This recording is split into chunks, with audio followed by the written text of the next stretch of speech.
তোর আব্বার একটা ব্র্যান্ড আছে, এটা হচ্ছে হেয়ার সলিউশন। আমি হচ্ছে তোর বড় আব্বা, এটা হচ্ছে তোর ছোট আব্বা, এটা তোর আম্মা।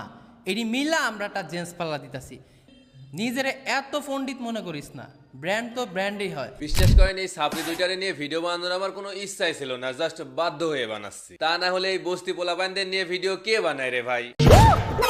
সো হ্যালো ভাই brothers, welcome back. I hope কি সকলে অনেক বেশি ভালো আছো। সো গাইস, এতক্ষণে টাইটেল এন্ড থাম্বনেল দেখে নিশ্চয়ই বুঝে গেছো আজকের ভিডিও কি নিয়ে। বিশ্বাস করো, এই ভিডিওটা বানানোর আমার কোনো ইচ্ছেই ছিল না। অলরেডি ফারাবিকে নিয়ে আমি 2টা ভিডিও বানিয়ে ফেলছি। আমি আর চাইছিলাম না যে ফারাবিকে নিয়ে আর ভিডিও বানাবো, কিন্তু যেদিনকে মনে মনে ভাবলাম যে আর ফারাবিকে নিয়ে ভিডিও বানাবো না, সেদিনকে দেখি ফারাবি তার চ্যানেলে একটা ভিডিও দিছে। আমি ভাবছিলাম হালা একটা বোকাচোদা, ভিডিও বানানোর আগে ডেন্ডি মেন্ডি খায় মাদার। আজকে এই ভিডিওটা আপলোড দিছে, হয়তো ডেন্ডি মেন্ডি খায় নাই, ভালো কিছু বল। এই ভিডিওর আগে তো মাদার তো খারাপই পাতা খায় আর রোস্ট করতে আসছে ওমর রে। পুরা ধরা সেই ভিডিওতে বসতি সাপড়ি ওমর রে বলে আবার সেই ভিডিওটা প্রাইভেট করে দিছে। আমি মনে করছি সেই ভিডিও বানানোর আগে ডেন্ডি মেন্ডি খায় আসছে, এর জন্য উল্টা পাল্টা ভিডিও বানায় পাবলিশ করছে, আবার প্রাইভেট করে দিছে। এইখানে ঠিক ছিল। ওরে পরে দেখি আবার ডেন্ডি খায় ভিডিও বানাইছে, আবার উল্টা পাল্টা ওমরে বলতাছে। সমস্যা নাই, আজকে তোর জন্য আমি আছি। আর আগের ভিডিওতে অনেকেই কমেন্ট করছিল যে ঠাপ কম হয়ে গেছে। প্যারা নাই, আজকের ভিডিওটা ধৈর্য ধরে দেখতে থাকো, কানে হেডফোনটা লাগিয়ে দেখো আজকে ফারাবিকে কি করি। তো দেখি ফারাবি আপু কি বলছে, তার কথাগুলো রিপ্লে দেই। তার আগে বাংলাদেশের বিশিষ্ট বউ ব্যবসায়ী ইমরান বিপি নামে একটা খানকির পোলা আছে, তার একটা ভিডিওর ক্লিপ দেখলাম। আর সেই ভিডিওর ক্লিপটা দেখে আমার মাথা গরম হয়ে গেছে। দেখি সেই ভিডিওটা কি বলছে, আর রিপ্লেটা আমি তাকে দেই।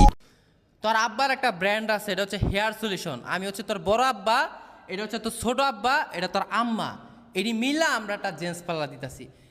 নিজের এত পণ্ডিত মনে করিস না, ব্র্যান্ড তো ব্র্যান্ডই হয়। এখন গাইস দেখো, এই ভিডিওর ক্লিপটা দেখে আমার কাছে মনে হলো কথাটা ওমরন ফায়ার কি বলছে, কারণ যেহেতু ওমরন ফায়ার বউ ব্যবসায়ীদেরকে পচা, আবার এই মাদারচোদ বউ ব্যবসায়ী আইসা ব্র্যান্ড করতেছে, আমার কাছে মনে হতেই পারে। এখন তোমরা বলতে পারো যে ওমরন ফায়ারের নাম উল্লেখ করে বলছে, এখন তোর কি প্রমাণ আছে যে ওমরন ফায়ারকে বলছে কথাটা? দেখো, সে কথাটা ওমরন ফায়ারকে বলুক বা যাকেই বলুক, এটা আমার দেখার বিষয় না। আমার দেখার বিষয় হলো সে কথাটা কি সঠিক বললো নাকি ভুল বললো, সেটা আমার দেখার বিষয়। এই লেওরার বাচ্চা, এই মাদারচোদের বাচ্চা একে তো বউ ব্যবসা করে, কিভাবে আইসা কথাটা বললো, এই কথাটা নিয়ে যে কোনো রোস্টার চাইলে রোস্ট করতে পারবো। আমিও তাকে এভাবেই রোস্ট করব। তোর আব্বার একটা ব্র্যান্ড আছে, এটা হচ্ছে হেয়ার সলিউশন। আমি হচ্ছে তোর বড় আব্বা, এটা হচ্ছে তোর ছোট আব্বা, এটা তোর আম্মা। এটি মিলা আমরা একটা জেন্টস পাল্লা দিতেছি। ইরে গুয়া মারছে, মানে ভাইটি মনে হয় অনেক স্মার্ট, অনেক কুটিপতি, মানে যেভাবে অ্যাটিটিউড নিয়ে বলতাছে, সে একটা ব্র্যান্ড দিতাছে, সে একটা বালকাটা সেলুন দিতাছে। ভাইটি মনে হয় অনেক স্মার্ট। আরে মাদার, তুই তোরা কি ভুইলা যাস রে বোকাচোদা? মানে তুই দেখ খানকির বুলা, এটা কিন্তু মানতে হবে। একে তো বউ ব্যবসা করে খাস, বউকে অনলাইনে না দেখালে তোদের তো পেটে খাবারও জুটতো না, আবার অ্যাটিটিউড নিয়ে বলছ আমি একটা ব্র্যান্ড দিতাছি। শালা লেওরার বাচ্চা, আবার বলতাছ যে তোর আব্বার একটা ব্র্যান্ড দিতাছ। শালা বোকাচোদা, পারলে বউ ব্যবসা বাদ দে। বুঝছস, মানলাম তুই একটা ব্র্যান্ড দিতাছস, পারলে এখন বউ ব্যবসাটা বাদ দে। তোরা তো হিজলা, তোদের কানে এইসব কথা যাবে না। জাস্ট একটা কথাই বললাম, পারলে বউ ব্যবসাটা বাদ দে। সো এখন আছি ফারাবি আপুর কাছে, হিজলা ফারাবি। বিশ্বাস করেন এই সাপড়ি দুইটারে নিয়ে ভিডিও বানানোর আমার কোনো ইচ্ছাই ছিল না, জাস্ট বাধ্য হয়ে বানাচ্ছি। হ্যাঁ, এই মাদারচোদ ঠিকই বলতাছে, সে বাধ্য হয়ে এই ভিডিওটা বানাইতাছে, কারণ এই খানকির পোলা একটা বড় পেজ আছে, এই মাদারচোদের একটা বড় ইউটিউব চ্যানেল আছে, সেগুলাতে এখন বর্তমানে ভিউজ নাই। ওকে, তোমাদের আমি প্রমাণ দেখাইতেছি। তার লাস্ট 2টা ভিডিও দেখো, 2টা ভিডিওর ভিউজ, একটার ভিতরে 20K আর একটার ভিতরে 35K। মানে একটা জিনিস চিন্তা করো, 7 লাখের উপরে একটা চ্যানেল, এটাতে এমন ভিউ। শুধু এখানেই না, তার প্রায় 1 মিলিয়নের কাছাকাছি একটা পেজ আছে, সেইখানে ভিউজটা দেখো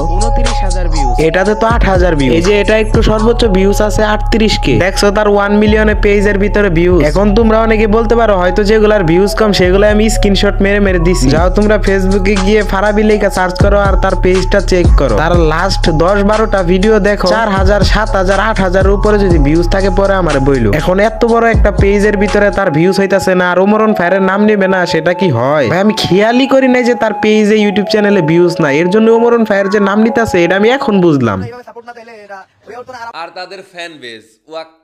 দেখো, এই মাদারচোদরে আমি এমনি মাদারচোদ বলি না, সে যে একটা রিয়েল মাদারচোদ এটা কিন্তু সে নিজেই প্রমাণ দিতেছে। ওমরন ফায়ারের ফ্যানগুলার স্যাপ দিল, ওমরন ফায়ারের ফ্যানগুলা বস্তি, মানে তারা টুকায় টিকটকার। আর ফারাবি আপুর ফ্যানগুলা অনেক স্মার্ট। দেখ, তুই নিজে মুখেই বলছ ওমরন ফায়ার রোস্ট করতেছে, এর জন্যই তোর ভালো লাগতেছে না। যেহেতু ওমরন ফায়ার রোস্ট করতেছে, তাহলে রোস্টার অডিয়েন্সও আছে ওমরন ফায়ারের কাছে। আর এমনও তো হতে পারে তোর কোনো রোস্টার অডিয়েন্স তার কাছেও যায়, তার ভিডিও দেখে, তাহলে তোর অডিয়েন্সের স্যাপ দিলি তুই। বাহ বোকাচোদা, বাহ। তোর মাথা ব্যথা কোনটা নিয়ে সামান্য সামান্য একটা কথা নিয়ে। আসলে তোর ধান্দা তো ভিউ। মানলাম ওমরন ফায়ার বউ ব্যবসায়ী নামটা দেয় নাই, সে মুখ দিয়ে বলছে যে আমি দিছি। ওমরন ফায়ার যখন কাপল ব্লগারদেরকে রোস্ট করা শুরু করছে, ওমরন ফায়ার মুখ থেকে যখন বউ ব্যবসায়ীটা বাড়াইছে, তখন কিন্তু এই নামটা হাইলাইট হইছে। আগে কিন্তু তেমন একটা এই নামটা ছিল না। হয়তো এর আগে অনেক রোস্টার বা অনেকেই আছে বলতেও পারে বউ ব্যবসায়ী, তখন তো আর এই নামটা আর এতটা হাইলাইট ছিল না। এর জন্য হয়তো ওমরন ফায়ার জানে না যে এর আগেও কেউ বউ ব্যবসায়ী বলছে, এর জন্য সে মুখ দিয়ে বলছে। এটা নিয়ে ওমর ছাপরি, ওমর বস্তি এগুলো বলার রাইট তো রেখে দিচ্ছে। দেখো গাইস, আমি এই ভিডিওতে প্রথমে বলে নিতেছি, ওরে নিয়ে আমি আরেকটা ভিডিও বানাবো, যে একটা 7 মিনিটের ভিডিও বানাইছে সেই ভিডিওটা রিপ্লে দিব। এই ভিডিওতে আমি কিছুই বলতে পারলাম না। হ্যাঁ, আমি জানি এটা নিয়ে তাকে নিয়ে 3টা ভিডিও বানিয়ে ফেলছি। তো আমি জানি না আর কয়টা ভিডিও বানানো লাগে, তবে আমি একটা জিনিস শিওর করে দিলাম, এরপরে ভিডিও তার নিয়েই বানাবো, শুধুমাত্র তার ভিডিওটা রিপ্লে দিব। তো ভিডিও লং হয়ে গেলে তোমরা দেখবা না আমার মাগনা কষ্ট করে ভিডিও বানানো মানেই হয়। তো দেখা হবে নেক্সট ভিডিওতে, ফারাবি মাদারচুদকে নিয়ে খেলা হবে। ভালো থাকো, সুস্থ থাকো, আল্লাহ হাফেজ।